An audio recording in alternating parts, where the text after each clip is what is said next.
जालन्यातील भोकरदन येथील मंदिरात एका धनगर युवकावर लोखंडी सळईने मारहाण करण्याची अमानुष घटना घडली होती। आरोपीने या घटनेचा व्हिडिओ काढला। या प्रकरणावर प्रतिक्रिया देताना पंकजा मुंडे यांनी आरोपींवर कठोर कारवाई व्हायला हवी असं सांगितलं। त्याचप्रमाणे एका आरोपीवर गुन्हा दाखल झाल्याची माहिती त्यांनी दिली। आणि अजून एक विषय आज महत्त्वाचा, ज्याच्यावर उपमुख्यमंत्री एकनाथ शिंदे साहेबांनी उत्तर दिलेलं आहे आणि उत्तर नाही, सभागृहात त्यांनी तसं सांगितलेलं आहे।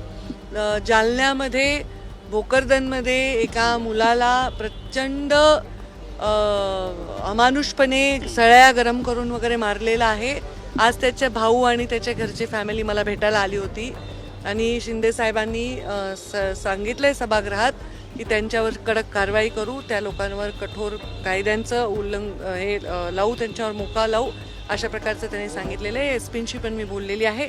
त्याच्यामध्ये एकावरच गुन्हा दाखल झाला आहे, आणखी लोकांवर गुन्हा दाखल झाला पाहिजे। हे जे अमानुष पद्धतीने करतायत हे सगळीकडे आणि त्याचे व्हिडिओ करतायत, एवढा म्हणजे एक लोकांना माज आलेला आहे, हे अत्यंत चुकीचं आहे। त्यांच्यावर एक कडक कारवाई करण्यात येईल।